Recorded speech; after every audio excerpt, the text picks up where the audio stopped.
ఈరోజు అధికారులు ఇష్టారాజ్యంగా వ్యవహరిస్తూ ఉన్నారు.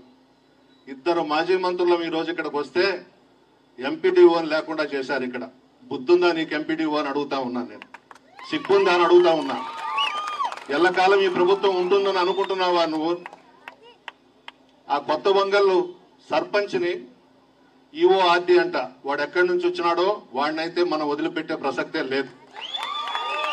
వాడంటాడు ఆ మహిళను కూడా చూడకుండా నువ్వు ఒక్కదానివే నెల్లూరుకి రా, ఈ కొడవలూరు మండలం ఇన్ఛార్జి దగ్గరికి నిన్ను తీసుకువెళ్తాను, నీ చెక్ పవర్ రద్దు కాదు, నువ్వు కండువా కప్పించుకోమని మాట్లాడాడంటే ఆ ఈఓ ఆర్డీని అడుగుతున్నా, నీకు భార్య లేదా అని అడుగుతా ఉన్నా, నీకు తల్లి లేదా అని అడుగుతా ఉన్నా, నీకు అక్క చెల్లెలు లేరా అని అడుగుతా ఉన్నా, సిగ్గుందా నీకని అడుగుతా ఉన్నాను.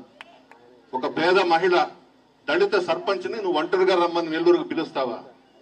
ఇదేనా ప్రభుత్వం అంటే? ఇదేనా పరిపాలన అంటే? సిగ్గుండొద్దు. ఈవీఎంలతో గెలిచారు కదా, అందువల్ల కళ్ళు నెత్తికెక్కొండాయి. ప్రజలు ఓట్లేసి గెలుచుంటే ప్రజల బాధలు, రాష్ట్రాన్ని అభివృద్ధి చేయాలనే తపన ఉండుండేది. మోడీ గారి సహకారంతో ఈవీఎంలతో అధికారంలోకి వచ్చి ఇటువంటివి చలాయిస్తా ఉన్నారు. పేదవాళ్ళు, ఎస్సీ, ఎస్టీ, బీసీ, ముస్లిం మైనారిటీ సర్పంచులు, వాళ్ళ మీద నా మీ ప్రతాపం, విఓఏల మీద నా మీ ప్రతాపం, అన్యం పుణ్యం ఎరగని ఫీల్డ్ అసిస్టెంట్ల మీద నా మీ ప్రతాపం.